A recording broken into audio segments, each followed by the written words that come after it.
Hi. Oh, good, a microphone, very good. Okay, thank you for coming out, everybody. I'm very excited. First, I also wanted to say thank you to Undergraduate Studies for sponsoring this event. I'd also like to thank Catherine Freeman, Valeska Popolo, and Nadia Hironaka for your energy and organization, bringing our guests, Jessica Grindstaff and Erik Sanko, founders of Phantom Limb Company, and their collaborator, Takeme Kitamura, here to Micah's campus. Thank you also to the extended energies and enthusiasm of both the fiber and animation departments and the Baltimore puppet community, whose fierce love of the storytelling potential of material has contributed so much to the voice of Baltimore. Yes, please. I first came across Phantom Limb in conversation with friends, all of us eager to share our best experiences with performed art, then described by a friend as the very best puppet show that you might ever see. I was so excited to finally see their production Falling Out, which when it came to DC a few years ago, I was so excited to hear their deep consideration of their own research. Their use of movement economy, an elegant pairing of body and mimicry, shortened the aesthetic divide I assumed necessary between a performed object and its operator, or in my understanding, a puppet and its rigging. This, among many considerations in their productions, brings storytelling very much into our present. Phantom Limb Company is based in New York City and creates iconic stories that are built on the intersection of innovation, social change, and visual art, with a particular focus on the climate emergency and environmental injustice. Collaging puppetry, movement, multimedia storytelling, and design, this unique integration of social impact and aesthetic is essential to their work. They are truth seekers, storytellers, and deep believers in the power of collaboration to inspire engagement and action. They are best known for the environmental trilogy, developed over the course of a decade for Brooklyn Academy of Music Next Wave Festival, grappling with human relationship to nature and climate change through several different lenses. The first, 69 Degrees South of 2011, was inspired by Sir Ernest Shackleton's 1914 transatlantic expedition. The second, entitled Memory Rings of 2016, focused on the world's oldest living tree, the Methuselah, and the stories that have emerged over the course of its lifetime, almost 5,000 years. The final piece, Falling Out of 2019, is a cross-cultural collaboration with Buto dancer Dai Matsuoka, that listens to and learns from the residents of the Fukushima region of Japan from their stories of loss and hope. Please welcome Phantom Limb Company.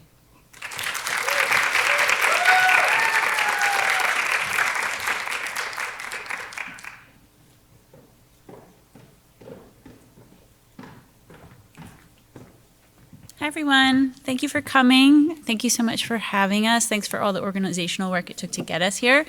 And thank you for that introduction. We can sort of skip ahead because you did a lot for us. Thanks so much, Stephanie.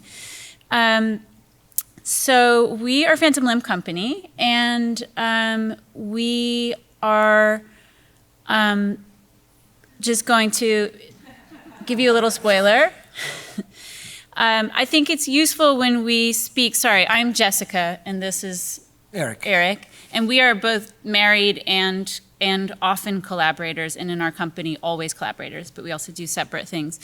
But we think it's useful in speaking, especially to a younger generation that are starting to sort of figure out your pathways, to talk about how we came to have this company together, because we didn't get a degree in eco, whatever this I put up there. There is no degree for those things because we're making it up as we go along. So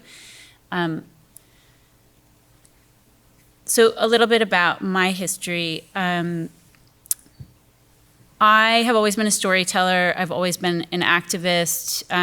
When I was 9 years old, I fought my school district to start a recycling program in 1987. I walked around the neighborhood with printed out leaflets about environmental waste and destruction and handed them to like very annoyed and confused neighbors, like trying to make my little difference. And I've also always been an artist, and often not having materials, making things outside from nature.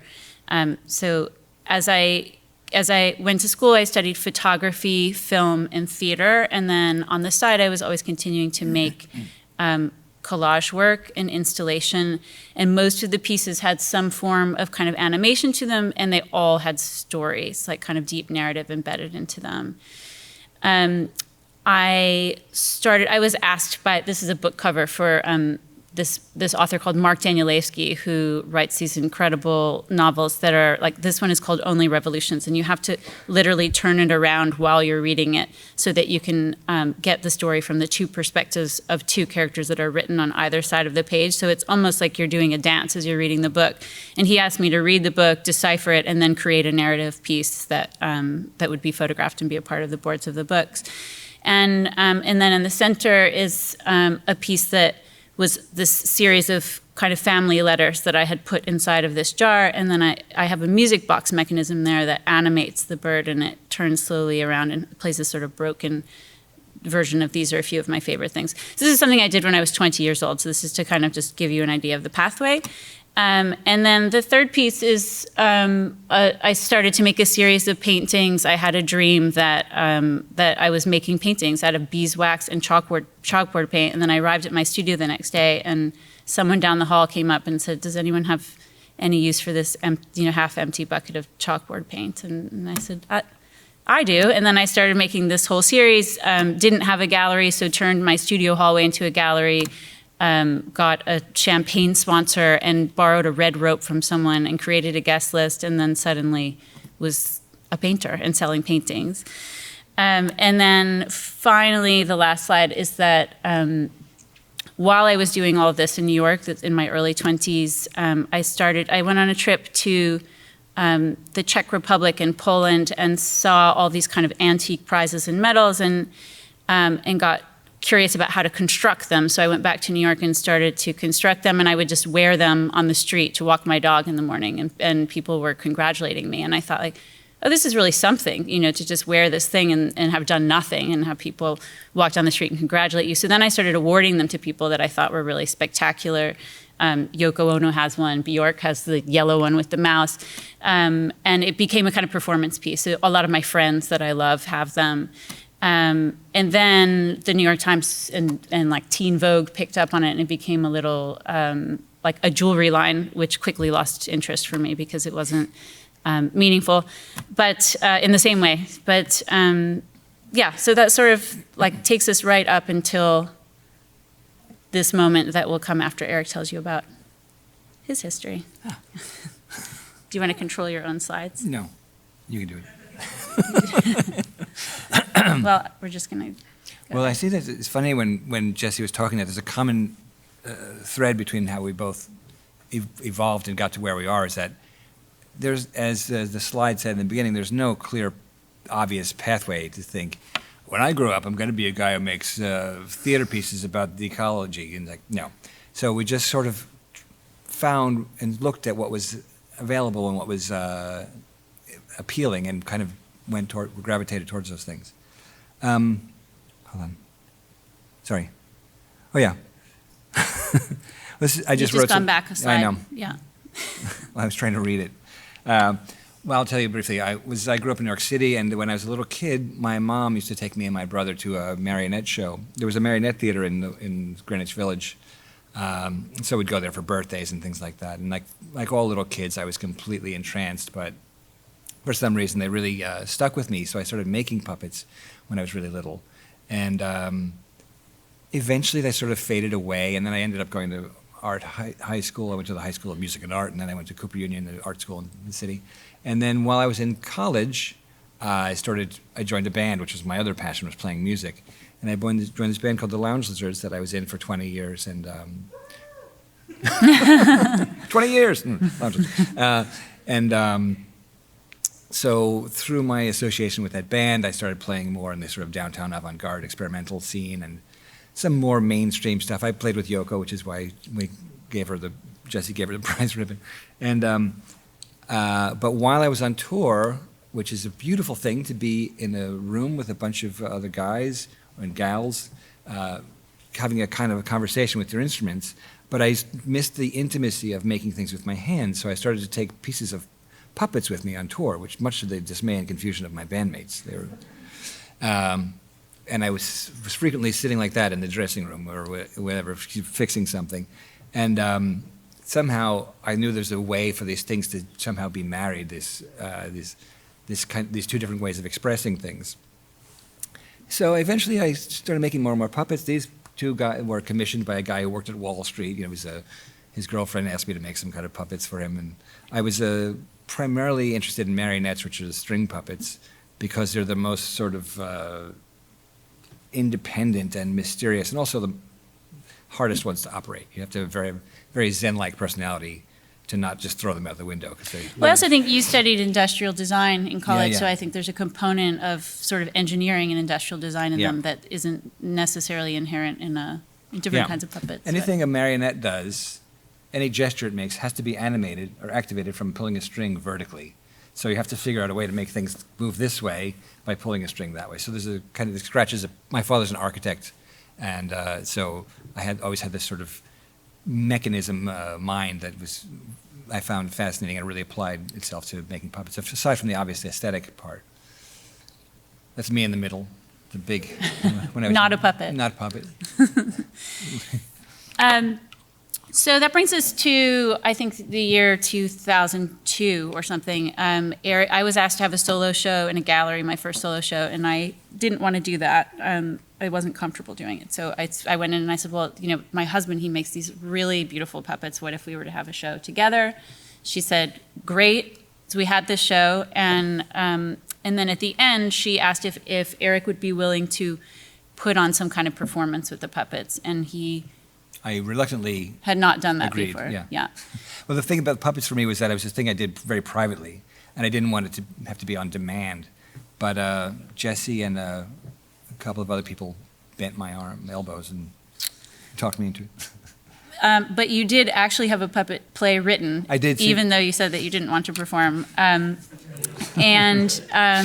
was playing with John Cale at the time from the Velvet Underground, and John agreed to read this, just be the one-person narrator for this little excerpt of a play, and we put it on in Greenpoint, Brooklyn, which at the time was a place nobody went, and it was also pre internet blasts and Instagram and stuff. So I don't even know how she advertised for it.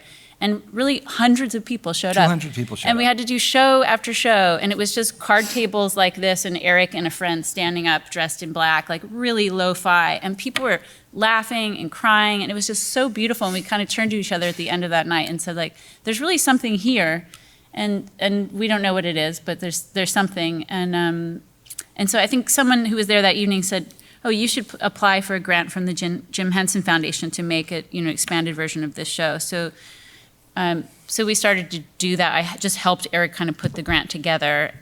He got it and got $5,000 to make this puppet show called The Fortune Teller, and then I sort of accidentally ended up being the set designer because we couldn't find one. And $5,000 is not enough to make a big puppet show that's at a theater in downtown New York with audiences, and our ideas were quite ambitious. So we basically, over the years, people had said, if you ever do anything with the puppets, we want to be involved. So I remembered all those people, and I wrote them all a letter in the mail again, dating ourselves. And I said, now's the time if you guys really want to do this. And so I think it was 13 people showed up in our living room, and we had a design guide that had photographs and image research for every room and everything that we wanted. Like, we need a miniature stack of money. We need bookshelves filled with handmade books. We need an anvil and a rhinoceros's head, and everything has to be this specific scale.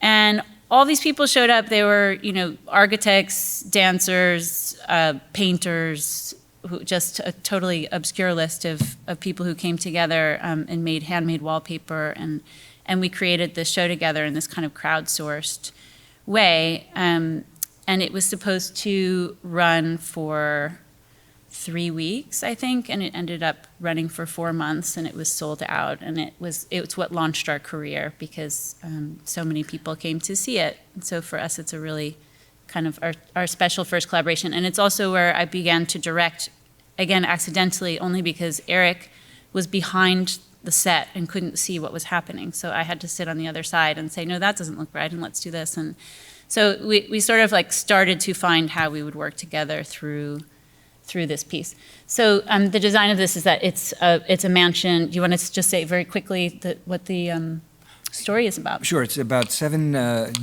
very unsavory characters who are invited to the reading of a will of a wealthy eccentric who's died. And it's stipulated in the guy's will that their inheritances will be based on the readings of a fortune teller. So this fortune teller mysteriously appears, and he goes through each character's future. And in each little episode, the character dies of gruesome death as a result of their kind of shortcomings. Each one of the characters represents one of the deadly sins. That's why there's 7 of them. And in the end, who knows what happened? So it takes place in a mansion. This is about 13 feet across and 7 feet high, something like that. The whole front of the facade lifts up and then reveals this dining room on the inside. And again, like everything is just so, the details were so fun. Like the wallpaper is the 3-headed dog, Cerberus, who guards the gates of hell in a fleur-de-lis. And we printed that on my friend who's an architect's boss's plotter off hours. And that's sort of how this whole thing came to be. There are the handmade books and the lawyer. The lawyer. In the library. And the optometrist in his room. He represented envy because he was always spying on people. And that's the wallpaper, you see the eyeballs. And then this play led to a lot of people coming to us and asking us to collaborate. And so again, we just kind of were like, we were just saying yes to things and kind of letting, chance lead. So one of the first collaborations was a really exciting one with the author Lemony Snicket, who wrote a series of unfortunate events. And he had a book called The Composer is Dead, which teaches kids about the orchestra through the murder of a composer. And it's hilarious and great and very, very Lemony Snicket. And they wanted to stage it. And so suddenly we went from this tiny little jewel box theater in Greenwich Village or in Soho to Berkeley, California, to Berkeley Rep. And it was almost $1 million budget to make this. We had these teams fabricating and building what we were doing. So the contrast was really fun and exciting, but also kind of making our heads spin. So this image of the proscenium stage is what the stage looked like, and it was probably 35 feet across? 32 feet high. So all of the puppets, there were I think 19 or 20 marionettes, or all marionettes in the orchestra, are all 4 feet tall. Yeah, and then there's a steel, we don't have any photos because legally they wouldn't let us have photos or something, but anyway. There's a steel bridge that's hidden by the top proscenium arch, and that's where I think it was 4 puppeteers. No, it was more than that. I think it was 6 puppeteers, Yeah. and we had to figure out how to gang big groups of puppets together so they would all stand up. So the engineering thing also kind of moved to next level. But it was a really fun and beautiful project. And then we did this project with artist Ping Chong in downtown New York. Called The Devil You Know, and that was 2 revolving houses, so there were 4 stages, 2 on either side. Another kind of we really get pulled in for the Faustian murder morality things, I guess it's seeming like, isn't it? Yeah. And then this was a Peer Gynt. Yeah, this is my early life. I spent a lot of time in Denmark, so this is through a Danish theater, and the director had asked us to collaborate on designing a version of Peer Gynt, which is really flattering and also very intimidating because it's the iconic Scandinavian play, and we're 2 guys from New York, so we treated it with a lot of respect. And Jessica, I unfortunately don't have any pictures of the set, but it was unbelievably beautiful.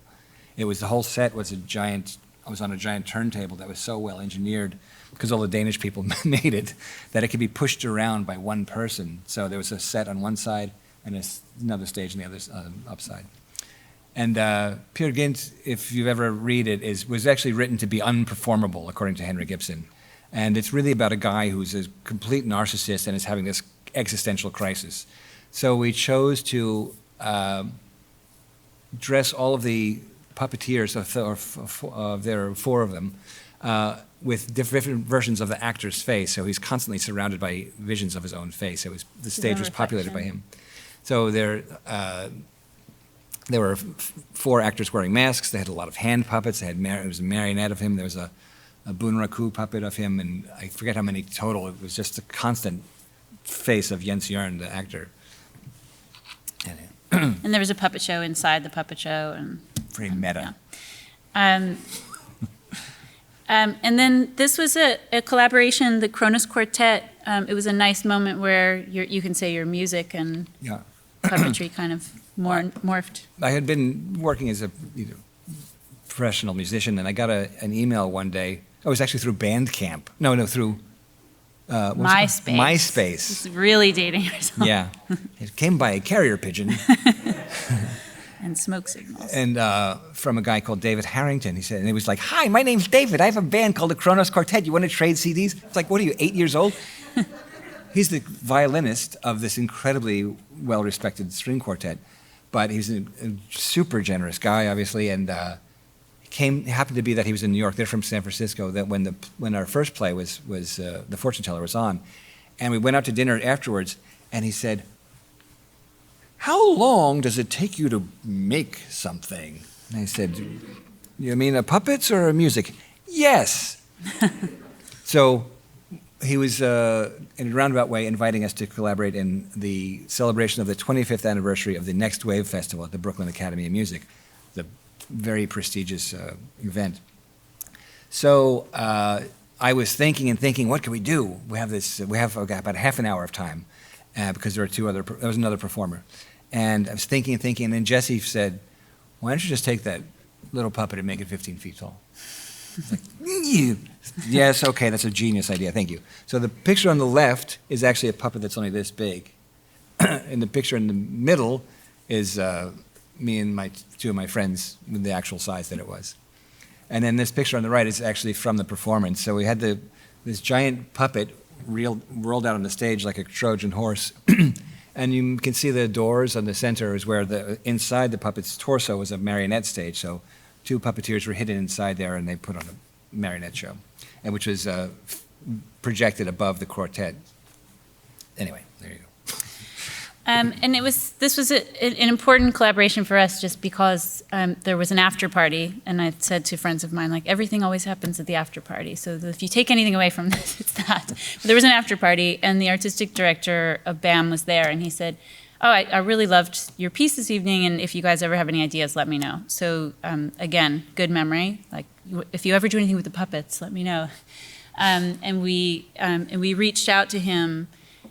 Because after, I would say this is a couple of years of these collaborations, and we were kind of slowly thinking of ideas of our own, but really the last original work we had made, we did this piece, which is a collaboration with Kronos, and then was The Fortune Teller. And I think we were at a moment where we thought, like, we need to come back to ourselves and figure out what it is that we want to talk about and what it is we want to do aesthetically. And so we sat down and kind of had a conversation, and where are we? The environmental trilogy. It led us to what then became the next decade of our lives, and we're still sort of like rolling out of it.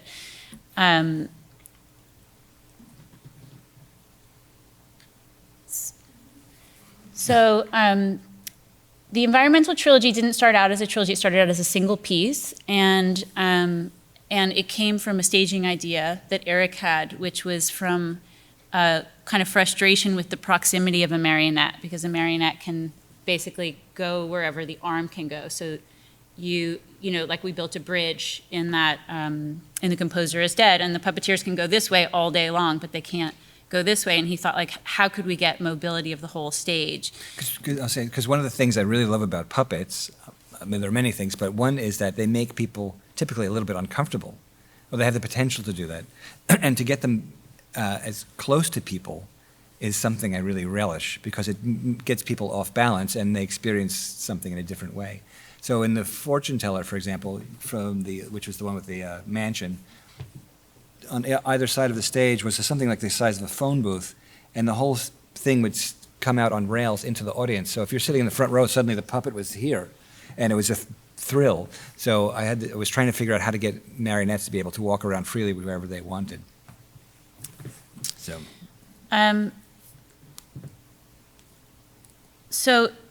You're probably thinking that the next natural progression would be that we went to Antarctica, and you would be right.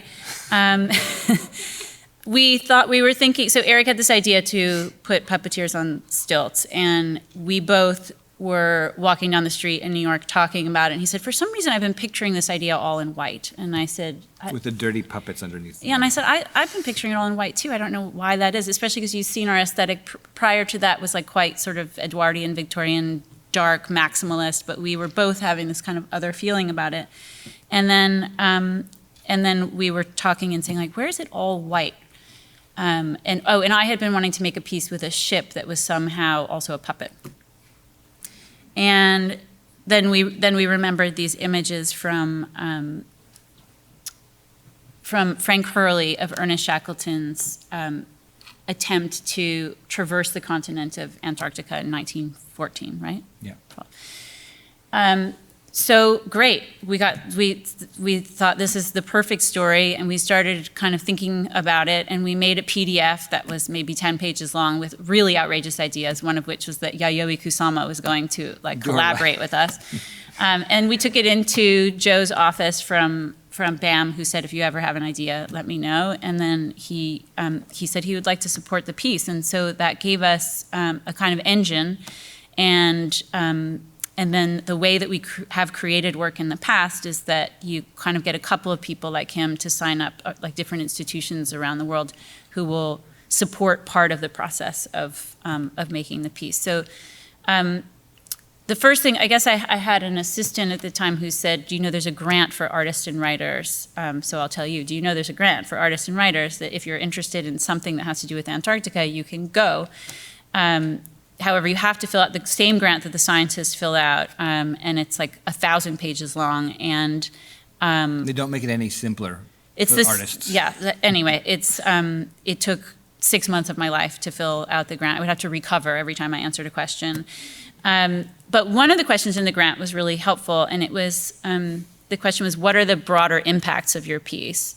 Or sorry, what are the broader impacts of your research, which is what they were asking scientists, but I had to look at this as an artist. And I hadn't thought about that, really.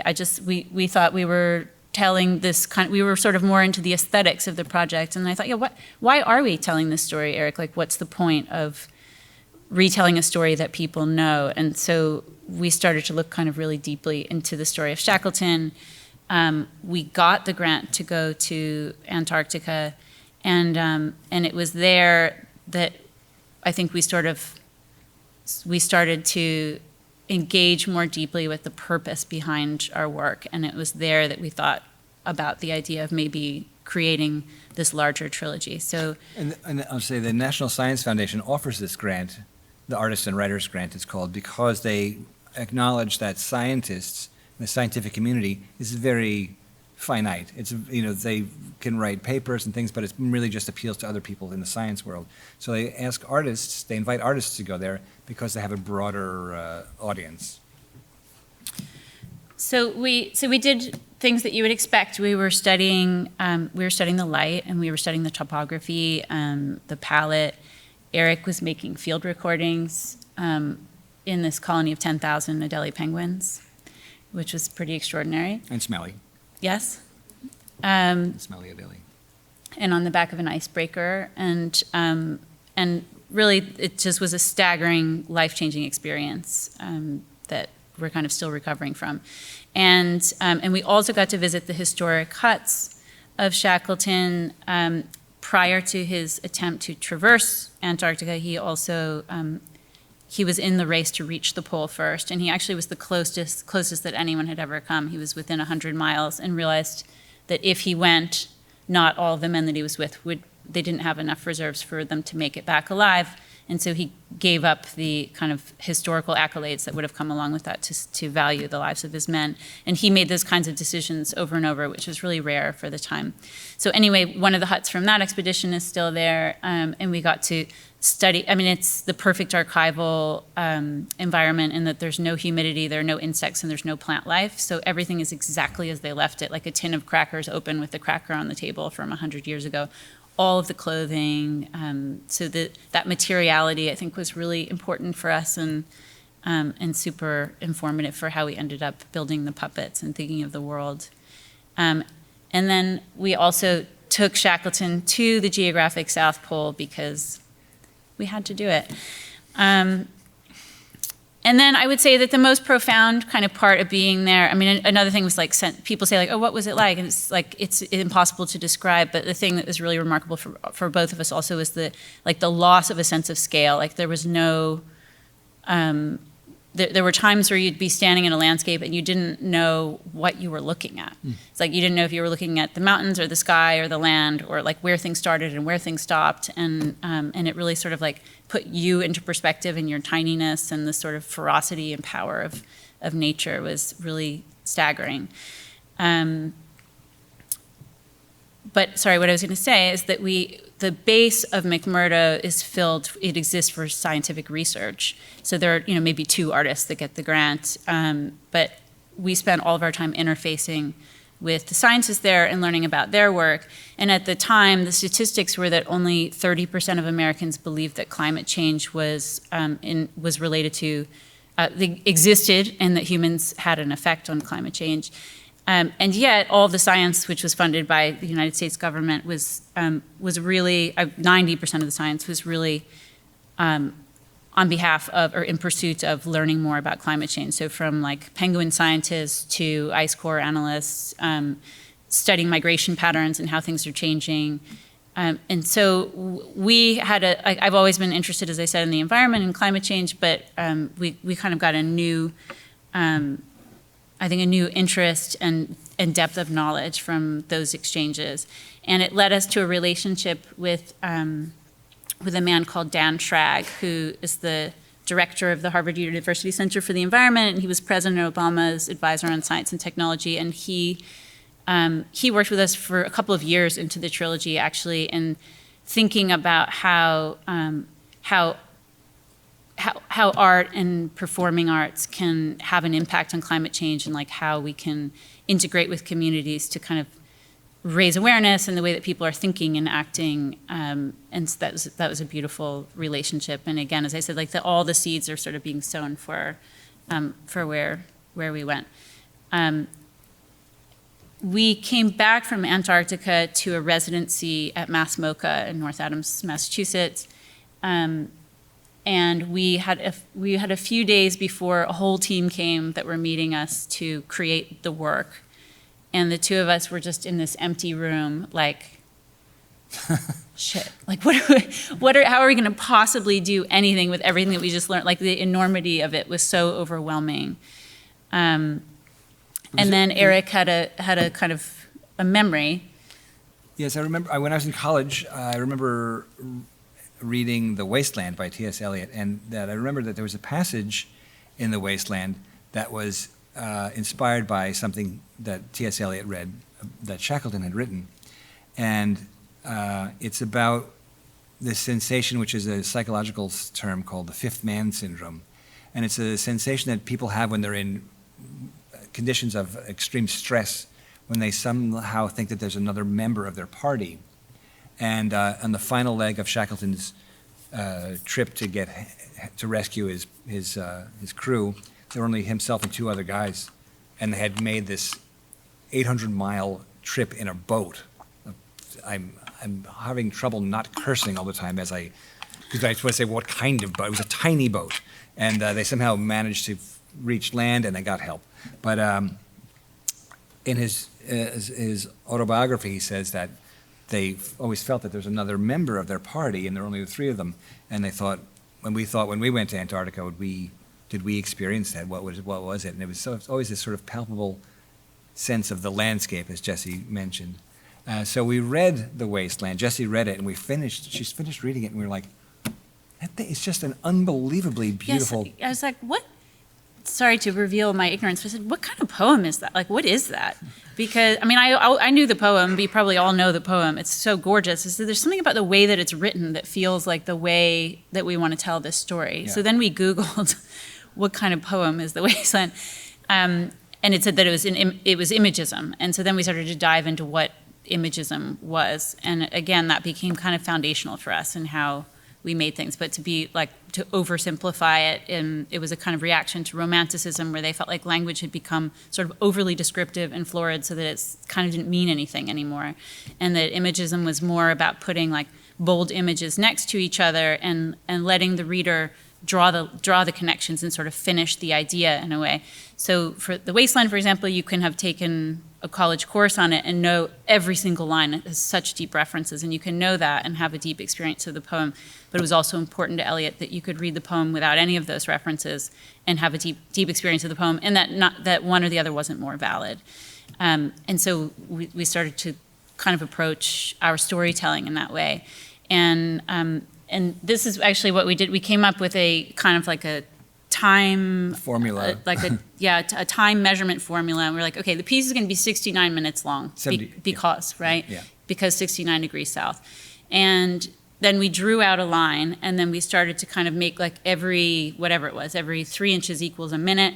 And then we started to draw kind of like we were throwing like just pieces of paint on a canvas, like here's a color, here's a sound. And so by the time our performers showed up, and our directory said like, okay, here's the piece. And then we just made them walk up and down this 27-foot long piece of paper. That's the script right there. Yeah. Because there's no text or language in the play. So anytime we wanted to share the piece with a new collaborator, we'd have to find a really long space, and we would unroll this and kind of walk up and down it and talk with them about it. And I think there's something in that kind of physicality in the way that we were talking about the piece that just made perfect sense for where we ended up. But as Erik said, it's and maybe it's been said before, but our work is nonverbal. So all the stories are told through image and sound and puppet and dance and video and sometimes smell even. Just some early renderings, art school. So some set renderings and a puppet sketch and some early ideas for how the puppeteers would interact with the puppets, and these figures above ended up meaning so many things. I would say they felt like the continent itself, they felt like weather, and they felt like that who was the fourth man, kind of, this other presence. We worked with the fashion designers 3S4 to design them ultimately. So we gave them those references, and then also Victorian beekeeper and Shinto bride, and kind of came up with what we came up with. I was just saying, point out, we often work with people who are outside the convention of theater, because neither of us have, well, Jesse does a little bit, but I have no history, and I've never studied anything theatrical. Because we find that they approach it in a completely new way, and they don't have any kind of cliches or techniques that they rely on, which you frequently see in anybody does anything a lot. It's like, I know a shortcut to that, and these people that we often work with don't. So they're looking at the project and the concept from scratch in a way. So 3S4 being an example of that. And just to get a sense of scale, I'll show you some photographs too, but the puppets are 4 feet tall. We did make a batch of 3 foot tall puppets, and then had to We learned that it was too make small. another. And then some of the stilts are also 4 feet tall. So some of the figures are 10 feet tall because there's a 6 foot tall person on top of them. We taught a master's class in Australia, and we did this version where there were 3 foot tall puppets made in a traditional way, and we learned that they were too small and too heavy. So again, we had to find a new. So all the puppets that we use now are hollow, and they're made completely of paper. Anyway. And then another crowdsourcing moment, because under budgeted, like every project, we ended up bringing, the design for the icebergs was to kind of mimic a topographic map.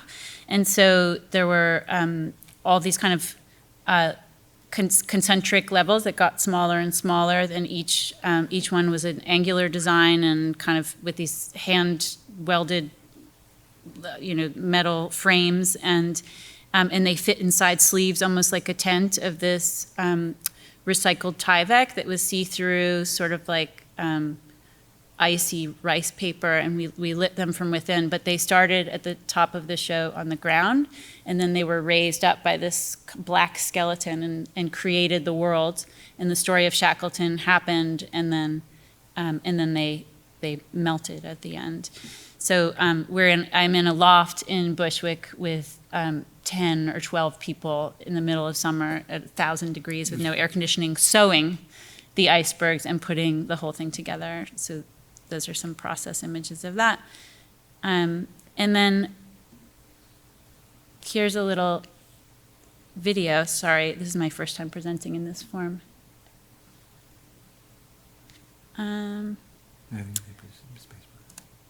Thanks. Just so you can see a little bit of the action.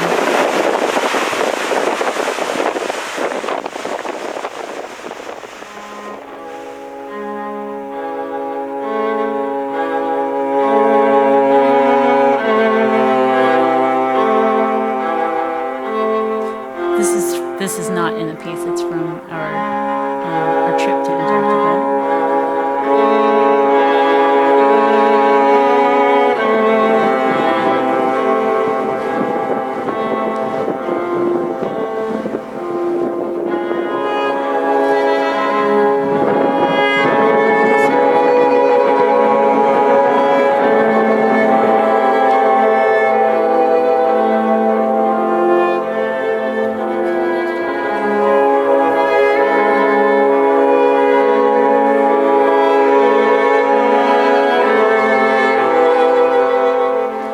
Teach people to walk on stilts. That's why they're working on a platform to start. No one knew how to walk on stilts, and really no one knew how to operate marionettes either. We kind of started with a group of dancers, and we all learned together.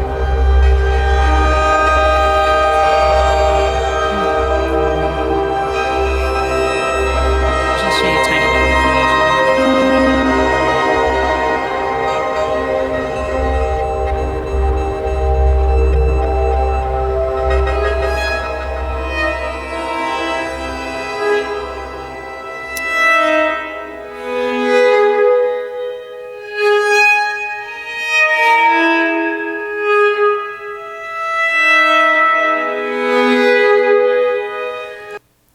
So sorry, but I'm going to move on from that. And then I'll just show you a couple of still images from the final production, which toured around a bit. There's the rope that's used to raise and lower the icebergs, and also doubles as the fire where they all gather. That was that. We're going to move on to memory rings. So we decided for the next piece that we wanted to work around the themes of wood and the forest, and the oldest story ever written, like known to man, is the epic tale of Gilgamesh, carved on stone tablets, and within it is it begins with the deforestation and goes on to basically create the flood myth as we know it. And so we used that as a starting point, and then we found that there was a tree called the Methuselahs, the oldest known living tree, and it started to grow at right around the same time as the epic tale of Gilgamesh. So that became sort of the impetus for this piece. We got a residency to go to Robert Rauschenberg's studios and work with a full company, and it was the first time where you guys, I think, probably have this experience in art school a bit. So like, hold on to it because it's so rare for us, where Rauschenberg had this huge space where we worked to perform in this big hall, and then downstairs was his shop space. And so we were simultaneously making and performing, and we've not really ever been able to do that with like full teams producing at the same time. And it was such a productive, beautiful time. So he had a paper making studio. He used to make paper with his son, and his son actually taught me how to make paper, and we made 250 pieces of handmade paper from recycled newspapers in South Florida, and I think like 4 feet by 2 feet, and then we sculpted them and turned them into these kind of paper shields that made up our tree. And again, you can see the tree is all rigged with ropes, and it's built by animals at the beginning of the show. So it starts off with a blank stage, and these are some images from Rauschenberg. We made a life-size drawing of the tree that we projected on the wall. We also went on an expedition to find the tree. The location is undisclosed. We're not going to tell you. Our 2-year-old daughter found it, actually, which is a really great story, but we don't have time for it. And we modeled the tree and photographed it from all sides. And I recorded it, which is used in the score. Yes, yeah. And then some paper mache drawing down in the shop. And then here's a little, I don't think we're going to watch very much of it, but. Now it's guarded. It's a canvas. I want to read the story. The season story. And all the music you're hearing in these videos is music that Erik composed. He composes all of the music for our shows.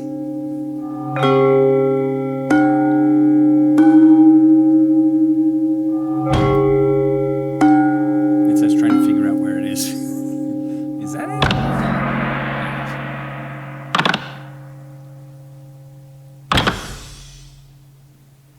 So a lot of this was used in the piece. So we went with a camera and slowly we're filming, and then this was projected on the floor in the piece and looked like a river that was a part of the flood myth. And so it's just like layers upon layers upon layers of embedding. This is work that it has development at Rauschenberg stage.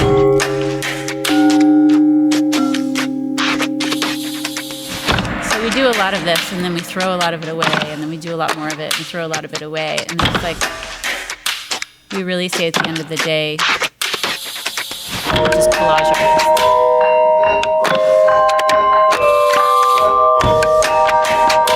So Snow White and the Seven Dwarfs entered into it. We used a lot of kind of modern fairy tales. We created a new fable.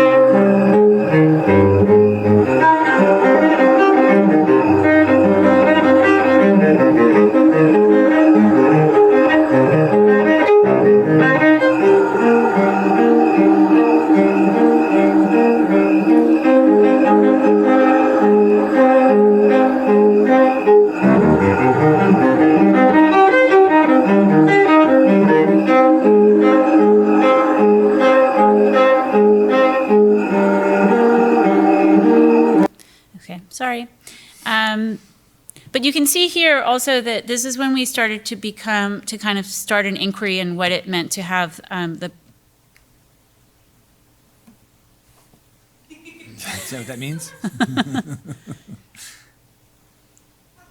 Okay. Okay.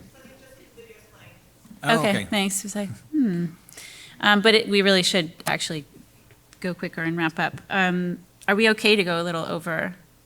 Are you? Yeah. No offense taken if people need to leave.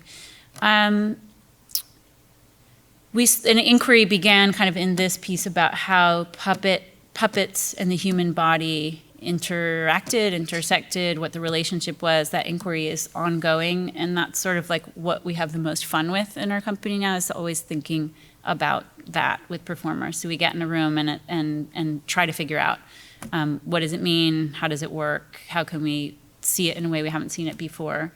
And this is, I feel like, the first production where we really started to mine that. So these are some final production shots. The dwarves. The dwarfs are miners, so I made them miners. Yeah, and the costumes are trees. Yeah, kind of like if Bjork were a tree was my direction on that one. You can see Bjork as the theme here. And the costumes were made by a guy called Henrik Vibskov, who's a Danish fashion designer this time.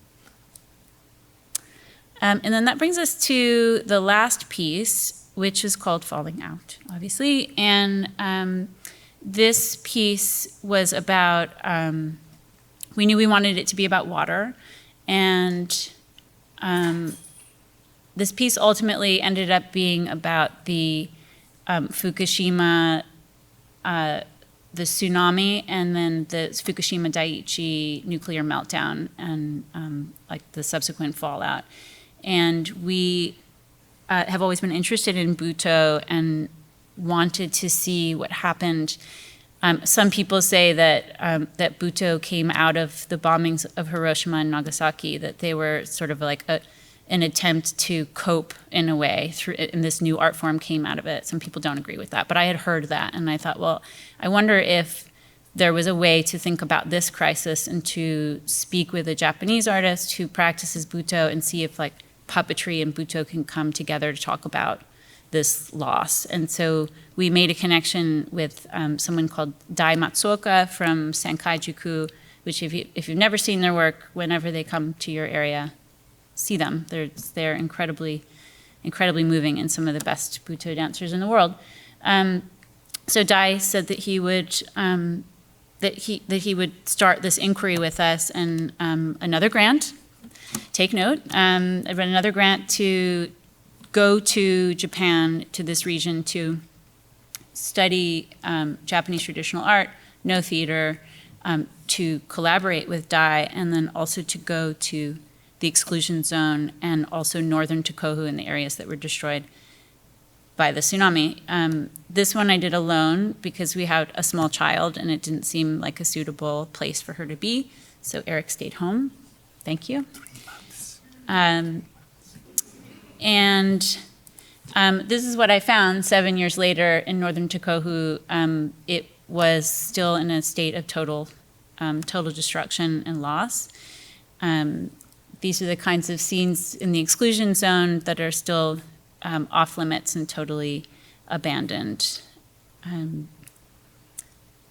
And there is an attempt by the Japanese government to clean by taking the top 18 inches of soil and removing it and putting it into these giant black bags, and then creating these like multiple football field sized installations on the shoreline. Is that your camera?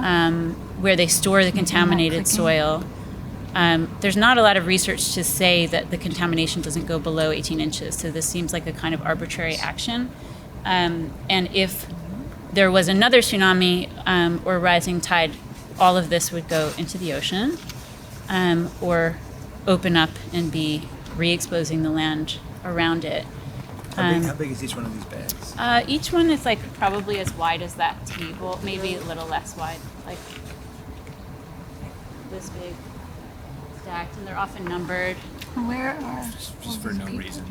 But this is one of many, many, many, many, many installations like this, and I witnessed them in this process, and the process creates so much more contamination because they're lifting the dirt up, and then the dust is flying through the air, and then they're throwing it in the back of a truck, and then the truck is going through the town, and then the dust is coming off. I mean, it's kind of, the whole thing is staggering. Easy to cast judgment, which I'm not. What do you do? You know, this is sort of like, what do you do? So you got to do something, and this is one of the things that's being done. And it became central in our piece. There's something about the black and white here, and the decay, like the sorry, I was like, on the what? bags. Who is that? Who is that person? Close up of that going slowly. Anyway, you can see it's absolutely insane. And it became the fulcrum for the set design in the piece. We worked with 150 black trash bags, easy to tour, and labeled them, and they were moved around in the piece. They were kind of puppets. This is a very small sampling of people that I interviewed. I spent a month traveling with Takemi, who is going to be with us in the workshop today, serving as interpreter and friend and companion during this. But we interviewed all of these people and learned their stories, and really at the end of the day kind of learned about hope in a way, because I think at the end of this trilogy we were asking ourselves, like, how do we feel about the climate crisis now? It's just like reached the absolute kind of most devastating pitch, and I felt quite paralyzed. Like, I think a lot of us do, like, what are what can we do? We're going to recycle cans, and suddenly, that, you know, like what can we actually do? And the people that we interviewed there really taught me about hope and the importance of it, and how you can find it in small things, and how small actions aggregate bigger change. And that was a huge breakthrough for me in the way that I think about climate crisis, and I've carried it through. And we tried to really communicate in this piece. And I hadn't planned on it when I went, but the stories of these people ended up like actually in the piece. Is a very important part of the piece, in video elements and movement elements, where we started a kind of choreography that we called empathetic gesture. I can't remember what it was, but basically the performers would watch the videos and then would take gestures from the speakers and then start to try them on, and in that way kind of like physical empathy, demonstrating this kind of physical empathy and relationship. And so these are all ways in which we told the story. I don't know that we should watch this. Mostly, and I can't fast forward it, can I?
I think that if you're interested to see more in the pieces, you can ask me and I can share them with you, or you can also see them on the website. And then these are some of the final production images.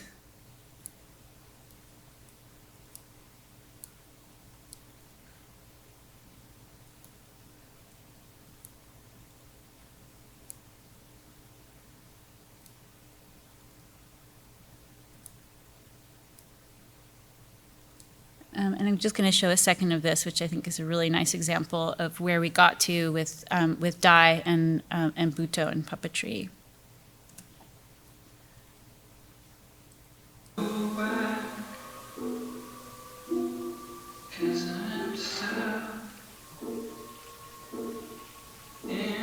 Is it possible to raise the volume on this?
Okay.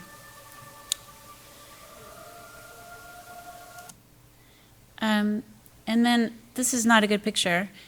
Sorry to end with this, but we created a companion piece with this work called The Memory Telephone, and we asked people to, in every community that the piece traveled to, we asked people to either call in to a telephone number, and this is based on a telephone that, a telephone booth with a disconnected telephone in it that's in a region of Fukushima that someone set up in his garden that he would use as sort of an exercise for himself to speak to his brother that had passed away. He called it the wind telephone.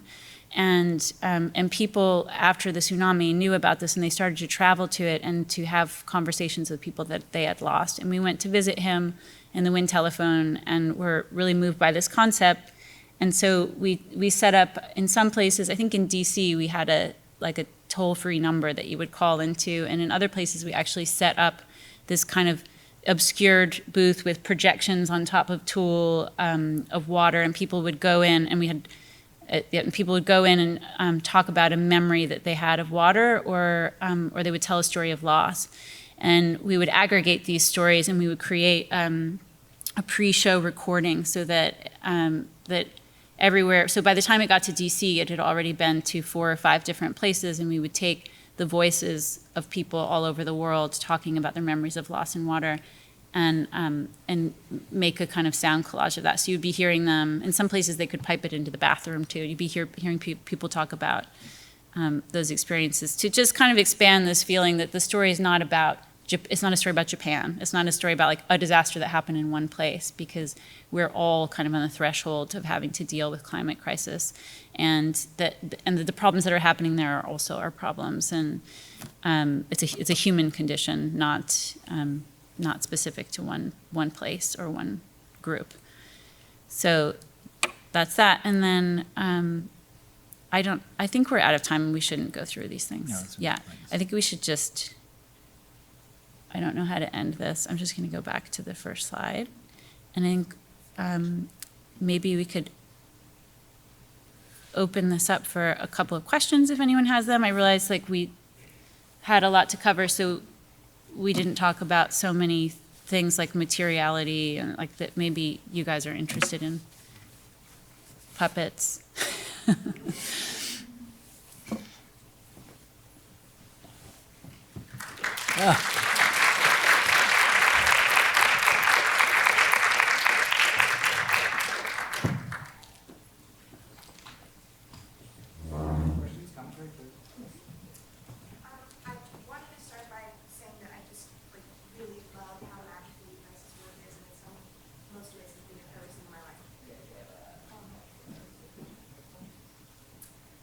And I wanted to ask, as someone who is really interested in puppetry and making puppets and performing, what people are looking for when applying, like if I wanted to apply to a puppetry, some people who are doing puppetry, what do you guys want to hear from your performers that you're entertaining the idea of bringing them on?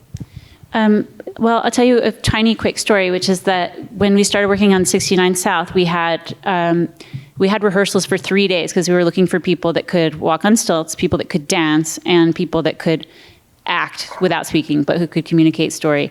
And that's a very tall order. And so we had 100 people come in small groups over a period of 3 days, and we'd have sessions of stilt sessions, dance sessions, performance sessions, and we realized that we don't necessarily need someone to have puppetry experience at all. It is very helpful to have some movement, so you have facility in your body, right? But we realized that there was a moment where we had all the puppeteers holding marionettes, and we said, show us the passage of time. And most of the puppeteers, it was a mixed group of puppeteers and dancers and actors, and the puppeteers, had the puppet look at a fake watch, or put their hand on their hip, or tap their foot, or look impatient. And one of the dancers picked up all the strings of the puppet and turned it into a cradle kind of pendulum shape, and just really slowly rocked it back and forth. And we both said oh, that's what we're interested in. Is this kind of essentialized, this way of thinking that is not necessarily representational or mimetic, just a kind of a poetic way of seeing the world. So there isn't there's nothing on your resume that's going to do it or not do it. It's just being totally open to thinking outside the way that you might ordinarily, but also being comfortable moving, I think. The thing that what that guy did that distinguished him from the other performers was that he was demonstrating the concept of time passing, as opposed to a puppet experiencing time passing, or a character. So it was, the idea is something we talk about frequently now, is that it's like you can make a puppet that is exemplary of an emotional state or a concept, as opposed to a puppet experiencing that state. So you say, when I would teach, I would say, make a puppet of anger, not a person being angry, not a character being angry, but of what does anger look like. And so that was the beginning of that kind of exercise. I've done very little work with marionettes, but the only work that I have done has been really challenging because of how much tangles I encountered. How do you prevent tangling? Yes.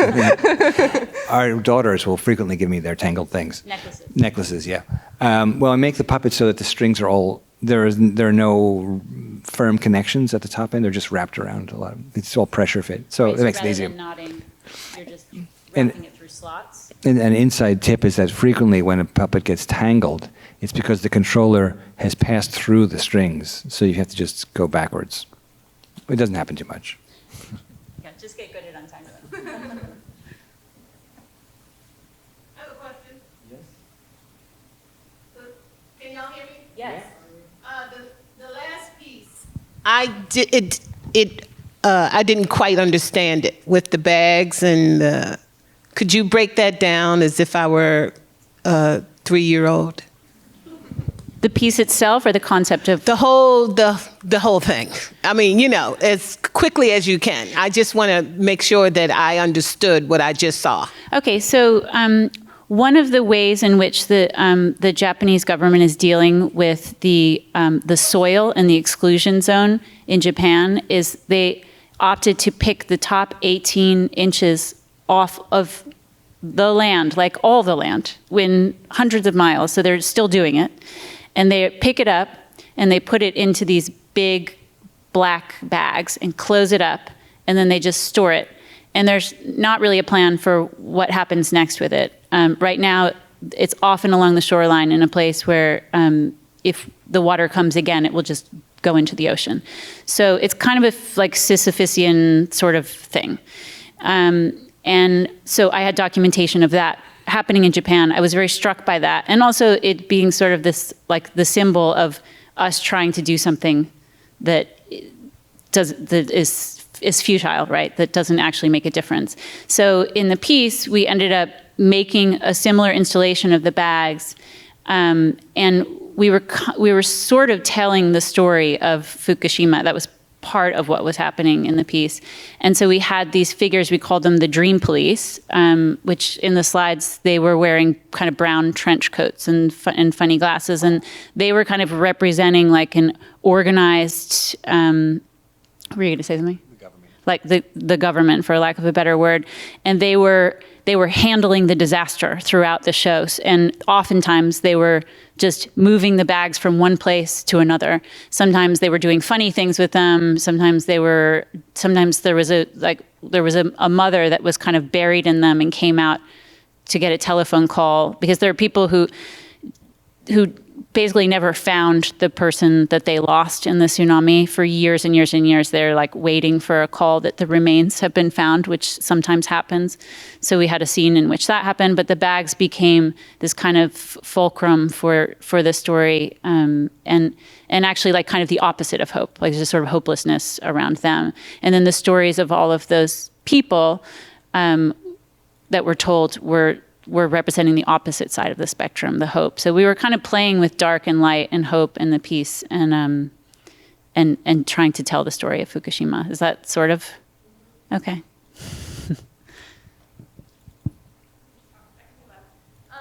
My question. Oh, thank you. So you created this as like a trilogy, which it wasn't originally meant to be, as you had said. My question is like, how do you know when like you've told the story? Like you've said it's a trilogy. How do you like come to terms with like ending a project or finishing something? Like how do you realize that your goal has been like accomplished and your story is done being told? Well, the pandemic was really helpful with that because it ended our career for a while. Yeah, we did a piece which is a little bit of a and kind of epilogue, but with students that didn't fully move beyond that space. I mean, I think the question is that you don't. Or you just decide. We did the first one, and Jesse said, let's make a trilogy, just because it was a neat size. Yeah, I mean, it definitely felt like there was a catharsis in making Falling Out that felt like we had really unlocked something, and the engagement that we had with audiences was much kind of richer and deeper than we had before. We were just in the process, we'd also just had another child. So we were just in the process of like, okay, we just did this for 10 years, we're done. What do we want to do now? What do we want to say now? And someone was remounting 69 South, like we'd gotten a commission, so we were rebuilding the ship, and it was this whole thing. And then really the pandemic kind of came in the middle of it. So this brings me to like the slides that we didn't show, which is what we've been doing since. Like I've been developing a television show, and Erik has been writing another play, and I've been writing another play, and we don't agree with each other. And like, so it's just like a lot of, there's no answer. Sorry. Yeah. Yeah, it's a great question, though. Yeah.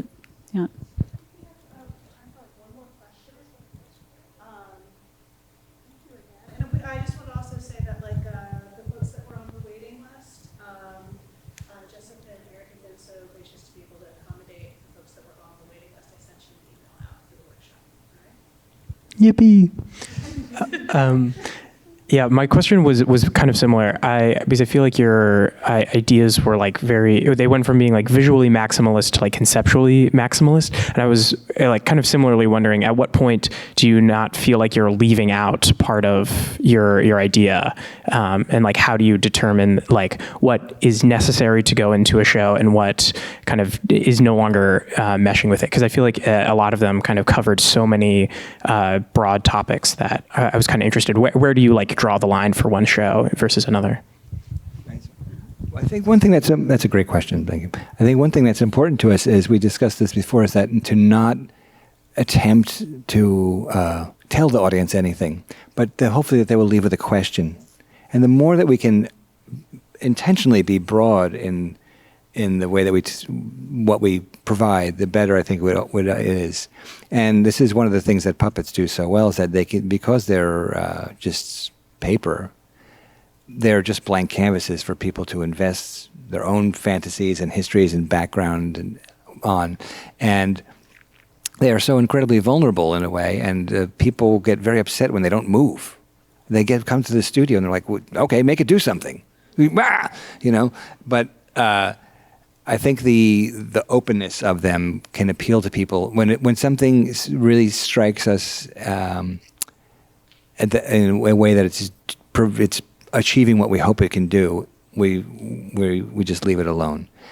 And we just, as Jesse said, we do a lot. We do probably 10 times as much stuff as ends up on stage, because it's not hitting the right marks, and things are intentionally broad and open, and we want them to be as emotionally impactful as possible, because hopefully that's what people will take away.